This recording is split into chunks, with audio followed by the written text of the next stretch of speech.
우려했던 일이 현실로 밝혀졌었죠. 윤석열 대통령이 탄핵 선고를 받은 것이 지난 4월 4일이었습니다. 문영배와 이미선이 임기 4월 18일을 앞두고 열 나흘을 앞두고 여야는 서로 자기 입장에서 민주당과 이재명이 하루라도 빨리 탄핵 선고를 해서 윤석열을 끌어내려라 이렇게 주장을 한 반면에 여당 쪽에서는 그 당시에 국민의힘에서는 결코 임기 시간에 쫓겨서 졸속으로 탄핵 판결을 내려서는 안 된다 이렇게 맞섰는데 결국은 지난 4월 4일 헌법재판관 8명 전원 일치로 탄핵 인용을 발표하지 않았었습니까? 깜나라 조진국 시간입니다.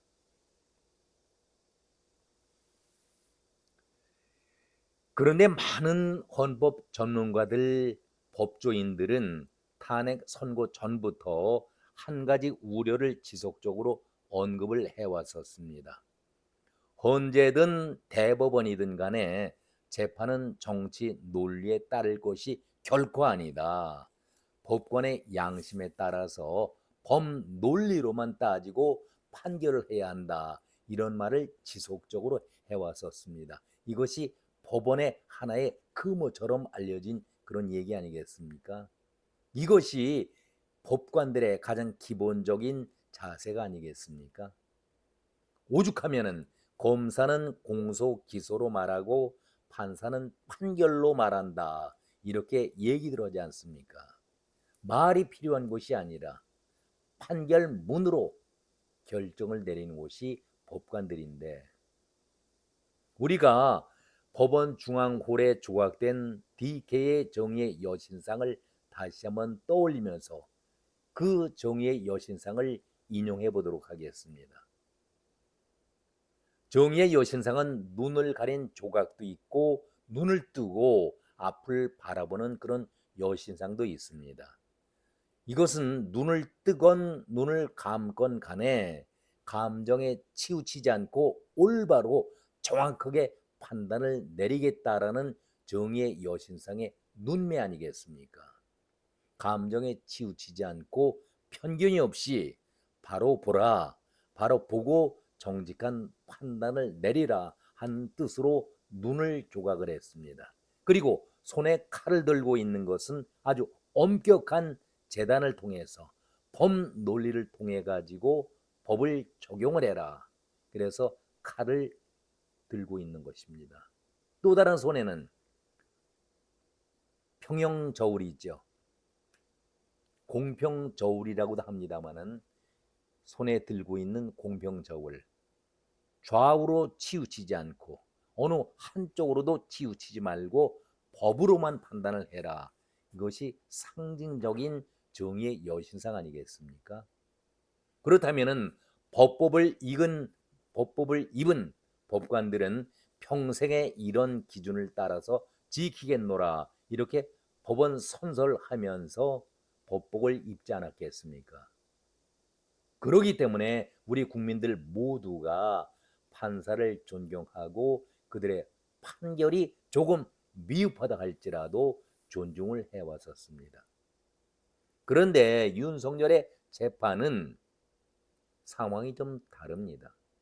시작부터 법리 논쟁이 아니라 정치적으로 재판을 이루면서 많은 법조인들이 우려와 걱정을 해왔던 것이 사실 아니겠습니까? 막상 판결의 뚜껑을 열고 보니 우리가 예상했던 대로 걱정했던 대로 이것이 다 현실로 나타났다. 이렇게 말씀들 하고 계십니다. 그런데 오늘 지금 석 달이 넘어가고 있는 이 시점에서 이런 우려와 걱정을 하고 있었습니다마는 경남대의 명예교수이자 한국정치학 학회장을 지냈고 국회 입법조사처장을 지냈던 심지연 교수가 책자를 통해서 이 문제를 다시 끄집어내놓기 때문에 뜨거운 논쟁으로 다시 떠오르고 있습니다. 물론 심지언 교수의 언급 이전에도 많은 법조인들 그리고 우리나라의 헌법을 만드는 데 기여했던 원로학자죠. 허영 교수가 탄핵의 부당성을 조목조목 크게 10가지로 예를 들면서 이번 탄핵은 부당하다. 헌재가 잘못하고 있는 것이다. 라고 항목을 밝힌 바 있었습니다. 10개를 다 제가 소개해 드리지는 못합니다는 그 중에서 몇 가지만을 제가 추려서 말씀을 드리겠습니다.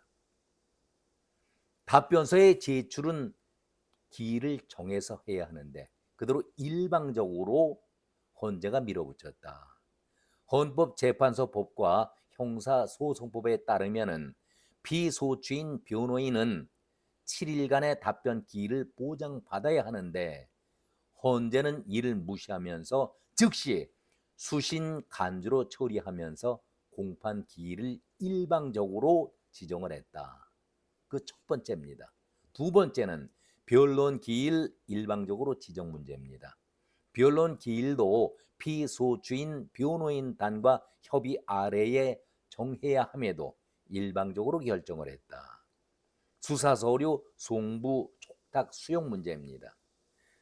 헌재법 32조 단서에 따르면 수사 또는 재판 중인 사건의 서류는 송부 촉탁이 허용되지 않는데 헌재는 내란죄 사건의 수사 기록을 송부 촉탁을 해버렸습니다. 이것이 위법이라는 사항이죠. 그리고 가장 중요한 내용이죠. 탄핵소추 사유 변경서 많이들 언론에 거론됐었지요. 국회가 탄핵소추안의 핵심 내용이 내란죄를 거론했었죠. 그런데 그 내란죄를 철회하겠다라고 했는데도 불구하고 이를 받아들이면서 탄핵소추의 동일성을 해치는 결정을 내렸다. 이것이 결정적으로 헌재법과 형사소송법을 위반한 행위다. 이렇게 허영 교수는 지적을 한 바 있었습니다.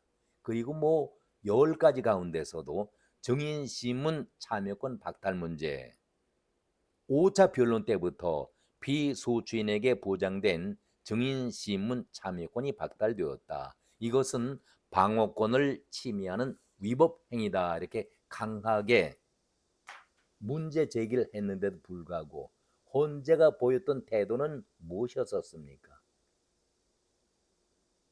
너희들은 떠들어라. 오불관원이죠. 지저대든지 마음대로 해라. 우리는 예정된 대로 정해놓은 각본대로 판결을 하겠다라는 그런 인상을 받지 않았었습니까? 그러면서 결국은 뚜껑을 열어보니까 전원 일치 탄핵을 인용을 했습니다. 저 역시 이 시간을 통해서 여러 차례 이건 아주 부당한 처사고 올바르지 않다. 차라리 헌재를 없애라. 자격도 없고 정의도 없는 이러한 이념에만 치우친 자들에게 법복이라는 것을 입혀주고 정치적 판결을 내리게 해준다라면은 차라리 헌재는 없애는 것이 낫다. 이렇게 여러 차례 주장을 한 바 있었습니다. 심지언 교수가 책자를 통해서 요약한 내용은 허영 교수라든가 다른 법조인들의 주장과 별로 다른 것이 없습니다. 그 맥을 같이 하고 있는데 심지언 교수는 이렇게 문제점을 책자에 기술하고 있습니다. 잠시 이것도 인용을 해보도록 하겠습니다.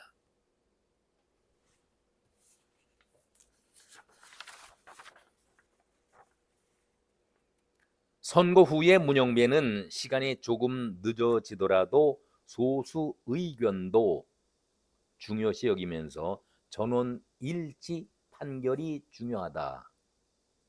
이런 생각 속에 숙고의 시간이 길었었다 이렇게 말하면서 소수 의견도 최대한 다수 의견으로 담아내기 위해서 조율을 했다. 자기 자신이 그러니까 흥정을 했다라는 것을 인정하고 있는 발언 아니겠습니까? 문영배는 재판관 8인의 의견이 일치하지 않는다면 극심한 혼란과 불안을 피할 수 없을 것이다. 재판관끼리 이견이 있는 상태에서는 국민들을 설득하기가 힘들다 이렇게 생각을 했고, 만약에 몇 대 몇으로 나가게 했다라면은 그 소수 의견을 가지고 다수 의견을 공격할 것이기 때문에 조율을 한 것이다. 본인 스스로가 조율을 했음을 시인했다라고 심 교수는 밝히고 있습니다. 이러한 발언은 법리적 판단이 아닌 정치적 및 사회적 파장에 대한 고려에서 재판관들끼리 조율을 통해서 만장일치를 유도했다라는 뜻으로 들린다. 재판관 사이에 이견이 있었는데 전원 일치를 만들기 위해서 조율했음을 시인한 발언으로 재판관은 헌법과 법률에 의해서 양심에 따라서 독립적으로 심판을 하여야 한다라는 헌법재판소법 제4조에 위배되는 일이다. 이렇게 강력하게 비난을 퍼부었습니다. 물론 심 교수의 이런 지적은 심 교수의 주장뿐만 아니라 대부분의 법조인들이 판결을 내리기 전에 우려했던 것이 아니었습니까? 기본 중에 기본이 법관의 양심에 따라서 판결을 한다. 이것이 법조인들의 가장 기본이었는데, 이런 기본이 아니라 정치 집단이 정치 논리에 따라서 흥정하는 야바위짓, 법복을 입고 했다라는 그 자체가 정말 참담하지 않겠습니까? 어떻게 이런 자들이 법복을 입고 남을 재단할 수가 있을까? 재판을 할 수 있을까? 여기 법원에서는 보수와 진보를 논할 필요가 없습니다. 이념을 떠나서 오로지 법과 양심에 따르는 재판만 하면 되겠다. 이것이 DK의 정의의 여신상의 그 기본 뜻 아니겠습니까? 그런데 실제로는 정치꾼들의 야합하는 것 못지않게 흥정을 했다. 조율을 했다. 국민들의 의견이 무서우니까. 얼마나 무서운 계략들입니까? 이런 자들이 어떻게 법복을 입고 남을 재판을 할 수가 있겠습니까? 저는 이러한 상황이라면은 앞에서도 여러 차례 말씀을 드렸습니다마는 헌법재판소는 당연히 해산시키는 것이 옳다. 이렇게 말씀을 드렸습니다. 이런 자들에게 국민의 혈세를, 그것도 월급이 보통 월급입니까? 차관급입니다. 차까지 제공해 줍니다.